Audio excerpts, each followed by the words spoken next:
All right, guys, we're back again, and I'm just here to say that like most people that are in Gen Z are completely atomized. We're completely atomized. We don't involve each other in our lives at all. And I mean, you know, be that as it may, it's just true. It's just true, and that a lot of what was going on when I was growing up is probably never going to be happening again. This whole sense of community with other people is just gone. Shit's gone. It's done. Um, there's a distinct lack of community. There's this distinct lack of people even having friends or wanting to be out in public and be around other people. A lot of people just don't anymore. It's not inherently a bad thing, but it's just true. It's just the nature of the scenario. Most people in Gen Z are highly introverted. They don't want to. There's select people they'll be around, and that's kind of it. And that's just the way things are going now. But I feel like a lot of guys were, you know how they say men going their own way, MGTOW, which might get this video kind of stunted for the viewership, just saying that acronym. But a lot of dudes were sent their way. A lot of dudes were just kind of normal, everyday people, and they got sent to where they are now. Right? I'm a guy who used to love conversation with people, who used to love talking to people about anything, really. And there's select people I still do that with. But most people I don't even want to talk to at all, because they've just ruined it. They've just ruined it. I don't know how else to explain it. They've just ruined it. As you know, I got put into HR, which I've still seen nothing about. I was really upset about it. I was freaking out. But my dad said I'll probably be fine. He said they can't terminate you over your expression of your religion because it's against the Constitution. Even if I do, I'll get paid all my PTO anyway. They're not legally able to stunt my PTO. They have to pay it to me because I worked to attain it. But anyhow, I used to love talking to anybody about basically anything, right? Now I don't feel any desire to do that, because now that I've seen that you can get HR just for expressing your religion, it's fucked. It's completely fucked. Like, and I know a woman sent me to HR because, like I said to my one friend, I said, most guys don't have any problem with other dudes. Especially if they know them, they're just like, yeah, me and him disagree or whatever. But that's about it. Even my friend who I told that I know him, he's not gonna narc on me for telling him about going to HR, which technically they can't stop me from talking about going to HR. It's my freedom of speech to talk about going to HR. I told him who did it, and he was like, yeah, she's been wanting to fight with you, like verbally, and argue with you a lot, so I can see why you just stopped talking to her. And I feel like women, not all women, this is the thing that people don't understand, but I've never seen dudes do this, so this is why I say women, obviously. I feel like some women just feed off of this negativity energy, and they feed off of this combative nature from other people, and that's what gives them energy to be continually negative. I don't talk to her at all anymore. I say barely a word to her. If I have to cover her position, I go, hey, you're set to go on break. And I come up there and take her spot. That's all I do. That's all I really say to her anymore. And I used to be friends with her, as you know. I used to be good friends with this person. I'm sure you guys, if you are in my personal life, you know who I'm talking about and who did it. I have no solid proof that she's the one who wrote me in, because they won't tell me who wrote me in. But I'm positive it's her. I'm like 99% sure it's her. But I can just tell, like, people don't want to be friends with other people anymore. People want to be vitriolic and hateful, you know? And agree to disagree isn't really a thing anymore, you know?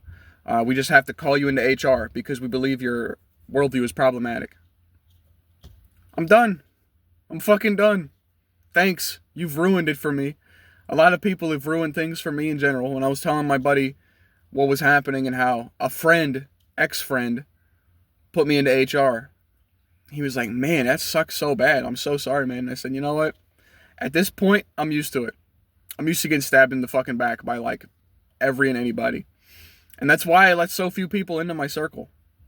You know, whenever I open up in front of the camera or I post something to my story on Snapchat or I post it to here and I'm talking about my personal life and what's happened, people will use that shit against you. You need to treat the internet like you're talking to a police officer and you're not talking to your therapist.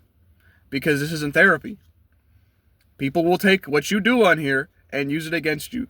Now, my channel has not been brought up into the ethos of the job market of where I'm working. I haven't told a single person at my job my YouTube channel. I'm not going to tell anyone from my job my YouTube channel. Unless my channel blows up, they'll never find it. But the fact of the matter is, people will hear you say you have trust issues and then double down on why you have trust issues. There's a reason why I struggle dating. Because the people who've stabbed me in the back the most in my life were romantic partners or female friends. That's why. And that's probably why the birth rate's gone down so much. Because a lot of guys are at the point where the entire behavior of some of these women is literally just making us become celibate. That's where I'm at. I'm not going to say I don't experience attraction towards women, but I don't feel any drive to like go out and date because of shit like this. This is why. I wasn't even dating this girl, the one who turned me into HR. I know who it is, but I wasn't even dating her. And I stopped being friends with her and she put me into HR. And within a week of me stopping conversation with her, she put me into HR. Because the manager told me, he said, we got this today. So, like I said. But here I wanted to give you some type of analogy with this match. Right? The problem with our society is you meet people, you get friends, and that part looks like this. If I can light this thing. That's what your beginning of your friendship looks like. And with the people you know, I blew an ash on my arm. The people you know and you get to know, most of it lasts that long. Within the time that the match took to light up and burn out, that is in the scope of your life, how long it takes for them to stab you in the back.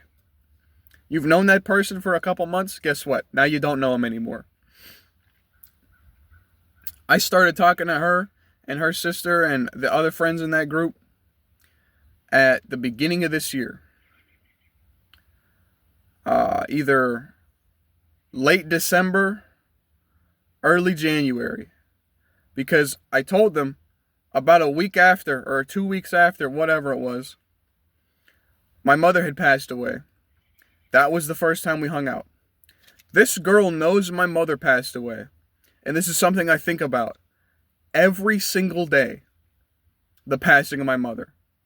And how it was so unfair that this happened to my mother. And yet there's so many bad people in the world that are still alive right now. Screwing people over, swindling people, hurting people, beating people, killing people. You know, doing a graping people, whatever you want to say. There's all those people here. But my mother, who never, ever, ever hurt me in my entire life, never hurt me. I was a stupid kid and I did some things and I got punished sometimes, but my mother never hurt me for no reason. My mother never hurt me, she disciplined me, as did my father. And yet, my mother's not here anymore. And I think about this all the time. I think about how on that day, I had to go to the bank, and when I came back home, my father told me, she's gone. I didn't even get to see her in her final moments because I had to go to the bank. And my friends, the one who put me in here to HR, knew that. And they knew that, after the passing, I became fully on fire for Christianity in the Lord, our Lord Christ. And I talk about it much more. And they used me talking about it, my coping mechanism, to be okay with the world around me. I found God. I returned to God. I began fasting every so often. I began reading the Bible more than I ever have in my entire life. And yet they heard that and they wanted to come at me again. And that's the other thing, is that I'm realizing as I get older. Much like this match right here, this matchstick. You burn out once and the match head don't come back. You can't strike this again and get more flame from your matchstick. And what that means is time just keeps on going, and you will never be that young guy you were 10, 5, 15 years ago. I'll never be as young as I was, or as young as I am right now. I'm only going to get older until the day I die. And I will probably die alone. And I'm coming to terms with that every day. My father is the only person who's been in my life now, who's been in my life other than my mother since the day I was born.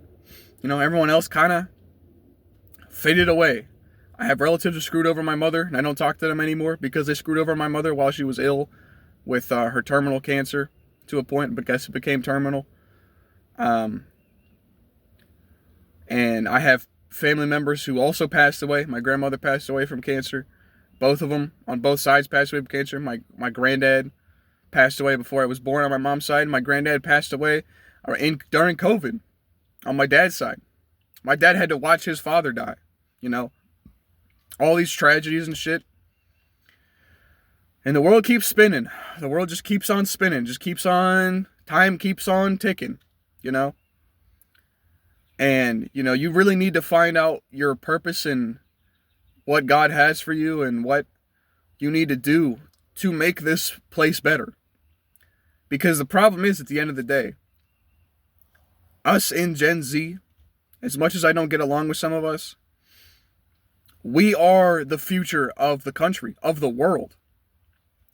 There will be a time where we're, in the position that Gen Xers or boomers are in, where we are going to have all the money and we'll be the ones who are in charge of everything. Whoever owns Amazon one day will probably be Gen Z. Might be Bezos' kid or his grandkid. But it's up to us to get this shit to where we need it to go. That's the problem. And the problem with that is, in my opinion, is that there's less people like me and more people like the one who put me into HR.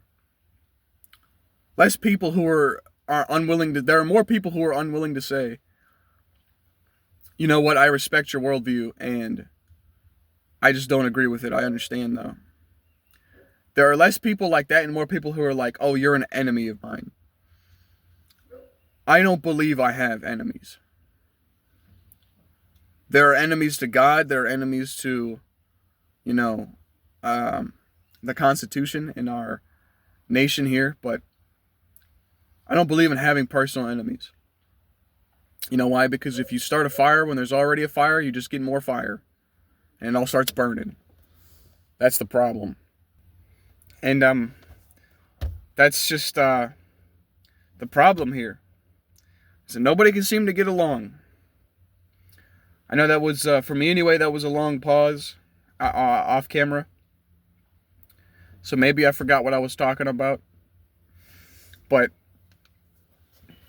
at the end of the day, right, there's no desire from anyone to benefit anyone else. Nobody wants to help anyone. Nobody wants to do a service for someone. No one wants to serve their fellow man. No one wants to do something nice for someone just for the sake of doing something nice. Everybody's about me and mine. And people say the boomers are like that. I don't talk to a lot of older folk. I really couldn't tell you.